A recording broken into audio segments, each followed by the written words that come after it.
back, guys, and as promised, we do have another great guest coming on the show. I have with me right now the voice of the Buffalo Bisons. It's Ben Wagner. You can reach him on Twitter at BenWag247. He is, again, the voice of the Buffalo Bisons. Currently, Buffalo sits 26-23. Isn't that right, Ben, right now? Yeah, back up over the 500 mark by 3 games and playing really, really good baseball right now. Good, yeah, and they're 2.5 back, I understand, right now also. Yeah, 2.5 back. They open up business today, and Buffalo will be one of the final teams to play this afternoon. So, by the close of the Memorial Day weekend here in the States, we should have an opportunity, if Buffalo continues their winning ways, to actually make a run at being back at the top of the standings in the Northern Division. Yeah, that's well, they are on quite a run right now. Now, regarding your career, Ben, it says here also you work with TWC Sports Channel. What is that? Time Warner Cable Sports Channel is a regional sports network that is very prominent in New York State, and as well as many other pockets across the country, and they primarily focus on covering local sports. And in Buffalo, we're fortunate with the University of Buffalo, Canisius College, Niagara University, and St. Bonaventure University. Those are kind of the 4 flagship universities that we cover for basketball, so I cover a ton of college basketball. Time Warner Cable also asked me to cover some college football and some high school football once the playoffs roll around for the state championships. So I do a number of different things in the off season on top of my baseball work, and I'm really grateful for the Buffalo Bisons and their management and ownership with Bob and Minnie Rich, first and foremost, to support kind of my overall career endeavors and allow me to get out and play on television and radio, not only for the Bison season, but also for, the entire calendar year. Very good. Actually, it kind of segues perfectly into my next question. It says that you also do college football and college basketball, so I'm assuming the schools you just mentioned are the schools that you do that for also? Yeah, with Time Warner Cable Sports Channel, we actually bounce around a little bit more on television side of things. For a radio purpose, of course, my primary job will be broadcasting the Buffalo Bison teams, and we have a great partnership with Time Warner Cable Sports Channel there as well to do 25 games at Coca-Cola Field every year, which is a lot of games for a minor league broadcast and a minor league TV package. We also, in the off-season then, I do Canisius basketball, which I do all 30 games on their regular season slate.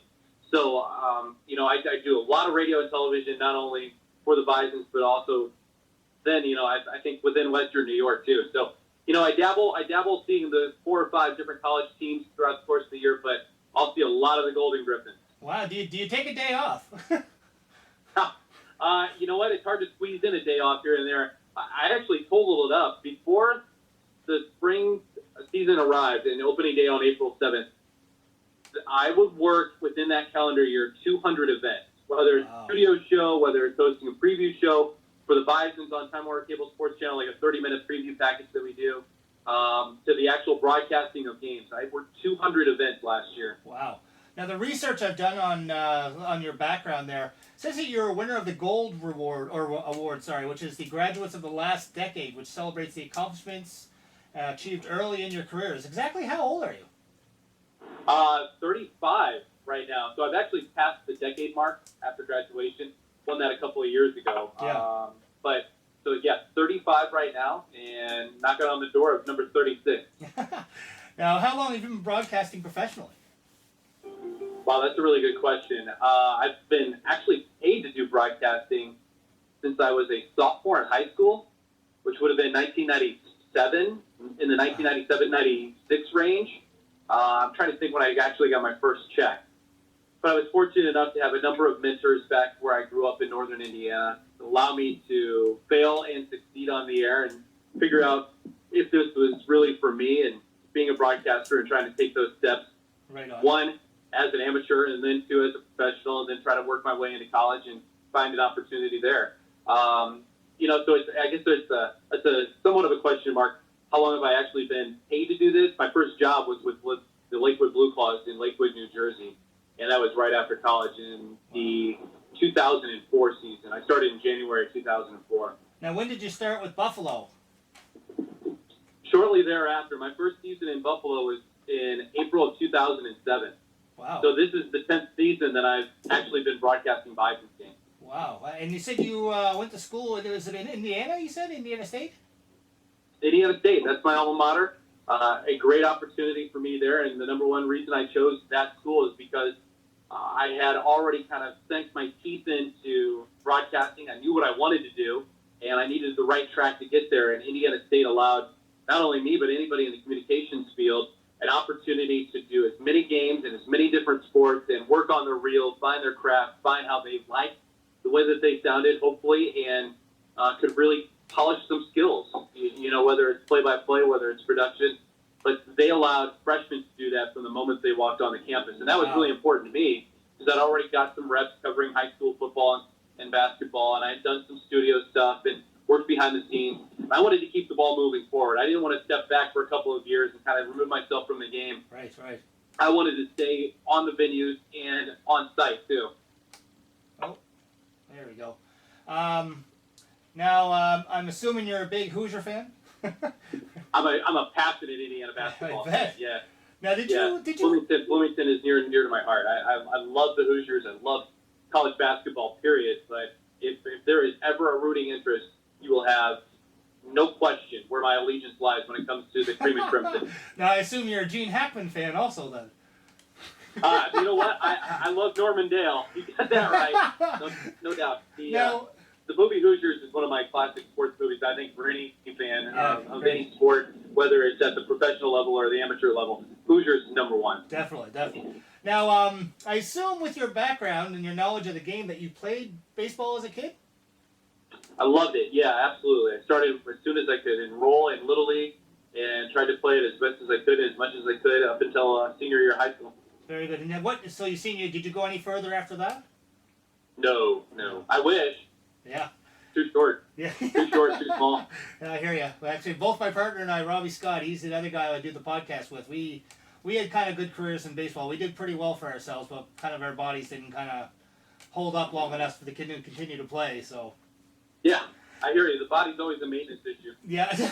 Now, Ben, the reason we contacted you is because we wanted to talk to somebody who would have their finger on the pulse and kind of see these guys and seeing how you're seeing these prospects, over a 144 game season. You have a very good, idea of what we can expect to see. And I'll be flat out honest with you, Buffalo seems like they kind of could be lacking. Is that something that AA might have kind of emptied the cupboard on and kind of, they don't seem to have the prospects that other teams do? Am I correct in saying this? Well, I think you have to look at it in a couple of different ways. Where are the prospects? And are they in Buffalo, or what is the need for a major league team? Is Mark Shapiro or Ross Atkins going to call on Buffalo to bring the hot prospect up? I don't think Buffalo is constructed to be that way, and they had no vision of constructing Buffalo to be that way. But there are some young, talented players here in Buffalo. But by a large majority, you've got a very veteran ball club here in Buffalo that's performing really, really well right now.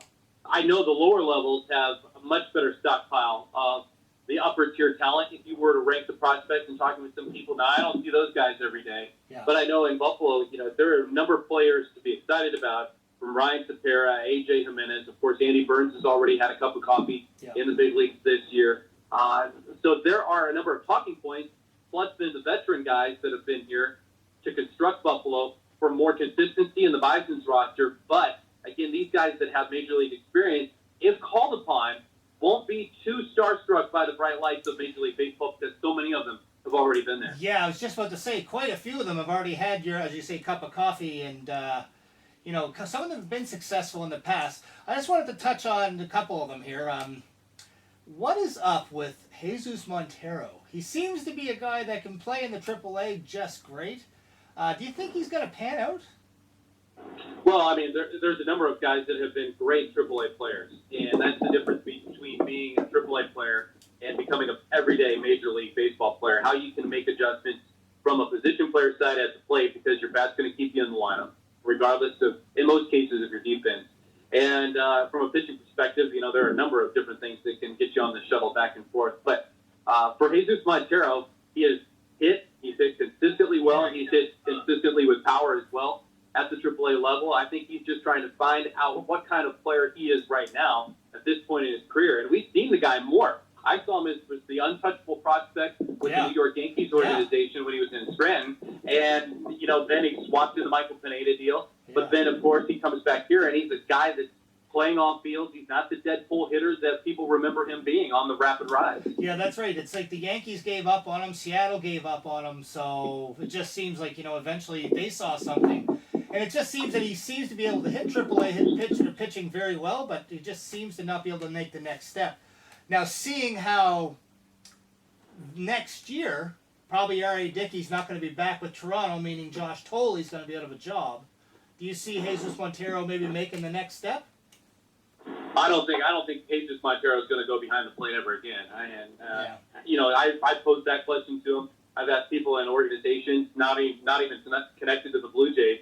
So I don't think Jesus Montero is going to be back behind the plate to be a catcher. Okay. I think you've got Max Pentecost, you've got AJ Jimenez. Those are kind of the guys in waiting to be catchers. Yeah, Max Pentecost was another guy. I don't know how much you know about him being down in Lansing.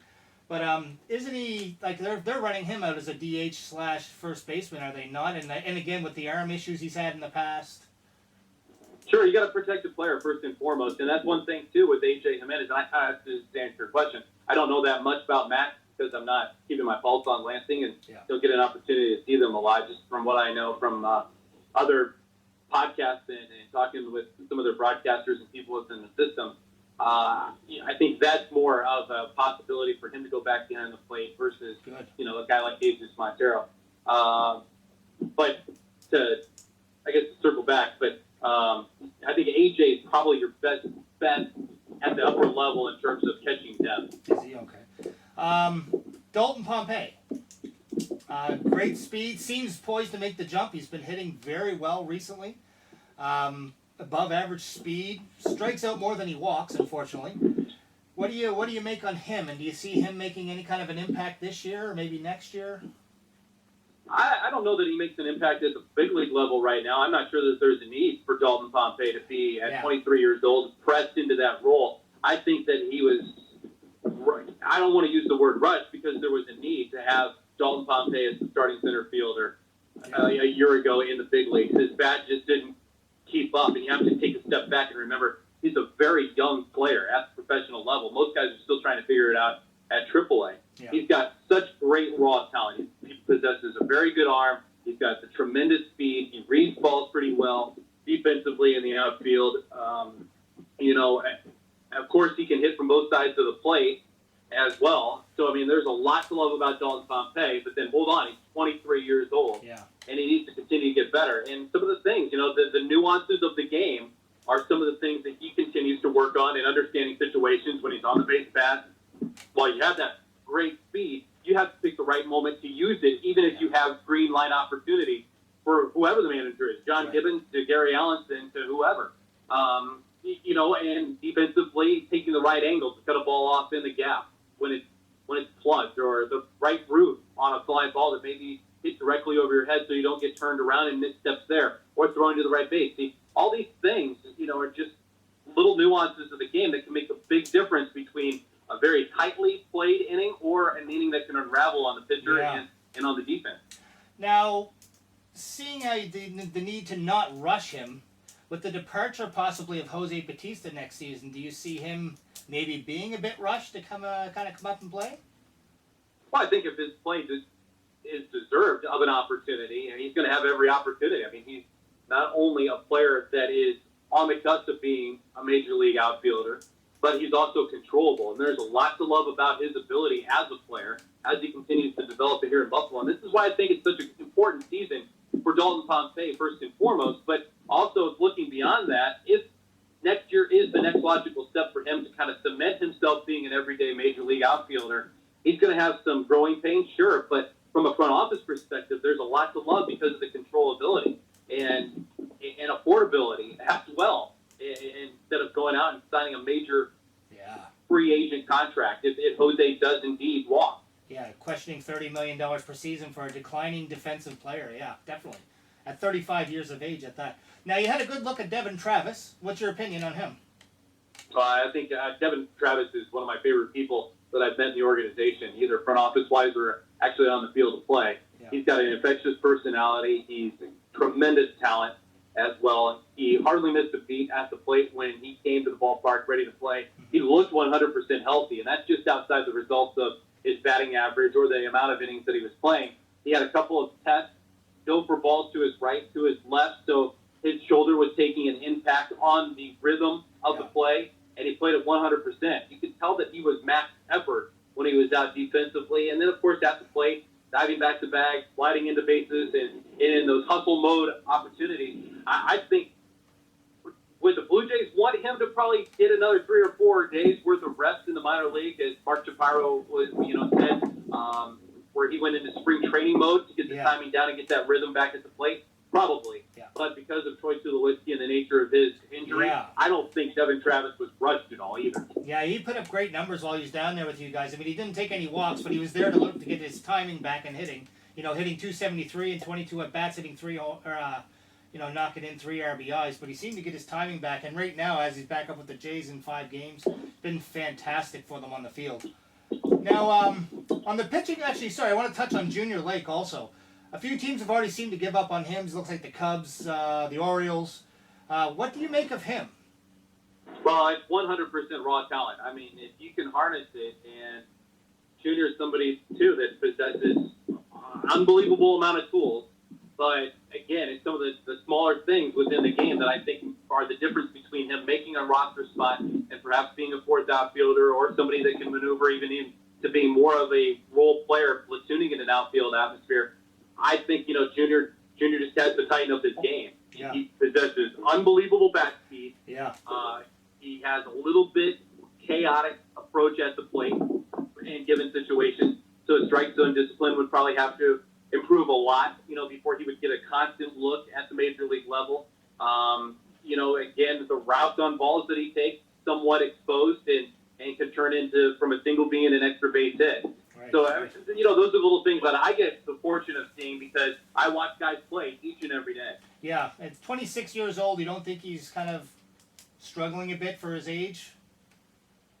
No, I don't think so. I mean, I think a lot of people have succeeded and got more opportunities at an elevated state than where he is in terms of his career. And I know he's kind of bounced around a little bit the last couple of years, but free agency does that to a lot of guys. And being a 6-year free agent with that opportunity, guys have to look at individual situations. And the Blue Jays, for him, this past offseason, I think was a great opportunity. He went in, bounced for a job, and with Daryl Siciliani, who had an unbelievable spring training, those were 2 of the last cuts that John Gibbons and Mark Shapiro and Ross Atkins had to decide on, and 3 guys that probably, with Ezekiel Carrera winning that fourth outfielder job, I think that they deserved and got long looks. And again, if you put together a bigger body of work and a more productive body of work, you get more opportunities. Yeah, this kind of transitions into my next question on age. On the pitching side, what is up with Wade LeBlanc? At 31 years of age, he's now 5-1. He pitched another shutout. Was it yesterday? Last night? What's the deal with him? It's 4 straight starts of shutout baseball for Wade, and it's 33 consecutive innings worth of work, which I believe is a Bisons modern era record for a starting pitcher in the amount of innings that they've worked without allowing an earned run. So Wade goes out. He understands the pitcher that he is. He's not a 95-mile-an-hour fastball guy. He's a 90 to 91-mile-an-hour fastball guy with a good curveball, a slider, a changeup, and he can keep guys off balance, be on the left side. And he's got a little bit of bulldog mentality on him as well. Yeah. He goes out and he throws strikes, and he'll run fastballs in on guys' hands because he's not afraid to do that. Yeah. And that results in a lot of contact. He doesn't walk anybody, so no inning is really going to unravel. At no point this season has he walked more than 2 people in a given start. This is somebody that the Bisons now in the rotation are looking to go out and be not only a 6-inning guy, a 7 and maybe even 8-inning guy. Wow. Do you see the Blue Jays maybe calling on him for some left-handed help in the future? It depends. I mean, timing is everything. I've never tried to grab a roadmap and figure out, well, here's your best option if this happens, because you never know what is going to happen. If there is a roster spot opens and somebody falls on the disabled list, it may be a position player to stopgap the next 3 or 4 days. But Wade, I definitely know, and just from an observation standpoint, I'd like to see how it translates. Yeah. But then last year is a pretty good example, too, where Randy Wolf absolutely dominated the International League. And the Blue Jays were very open with him. They didn't think his stuff would translate at the major league level for their situation. And it was a win and win now mentality for the Blue Jays. They found him another job with Detroit. So, even though Wade LeBlanc may not factor into the Blue Jays situations, whether it's in short term or long term, I know that actively behind the scenes, people are going to look to help the ball player in the best case scenario. So if another team calls and asks for Wade LeBlanc as some rotation depth or maybe a swing guy to help out the big league club, what I know about the Blue Jays and the people behind the scenes, they want the best opportunity for that player, and they'll help them get that major league opportunity. Now, is that the vibe that you're getting from management, saying that they don't think he'll translate into an MLB pitcher? Not at all. Not at all. I'm just using Randy Wolf last year as an example. I don't know that they're at that point right now either where they're going to look past Drew Hutchison for starting depth. And it's clear they've used him as the sixth man in the rotation, and they've got a slew of games coming up, where you're going to ask for a lot of innings from a very young pitching staff right now, and most notably with Marcus Stroman and Aaron Sanchez. As those guys, that's why they want to factor in Drew every little bit. Right, so that transitions right into my next question on Drew Hutchinson. We know what he is, what we've seen in Toronto, and what he's capable of. Now, have you seen any changes or any kind of improvement on his behalf down in AAA? One thing that I've seen him improve on and work a lot on, one, the changeup and throwing it more and trying to get it used for strikes and also kind of as a bait pitch, but sometimes also a put-away pitch. He's tinkering with that changeup, and Gary Allison and Bob Stanley want him to throw it a lot more. And one other pitch that they're really trying to just develop and make sure it's going to be a consistent go-to for him will be the tightness on the slider. And fastball command is always going to be somewhat of a concern for Drew because it got him into trouble in the big league. It's got him into trouble early in starts here in Buffalo, too. Drew knows exactly that. Sometimes it's a release point. Sometimes it's a mechanical adjustment. He's just trying to keep the package tight together. And if it wasn't for Drew's last start in Columbus, looked really, really sharp. Yeah. But Buffalo was in the process of scoring 13 runs, and they had, in back-to-back things, they had a combined 23 batters. Yeah. So I asked Drew about this, one long layoff you can survive. Back-to-back long layoffs like that really affects his body and how he's made up. So that was really, again, something else on the learning curve for Drew Hutchison that now he's gone through. Yeah. And he had never gone through that. He was thankful for the run support. Don't get me wrong, but he would have liked to have, I think, a little bit less time in between jaunts to the mound. Yeah, that was the game that was 13-10 or something, I believe it was. Yeah, it was a wild game. I bet. Now, Bo Schultz. I heard his velocity is up. 98 mile an hour. He's hitting there. Was it yesterday? It was, I believe.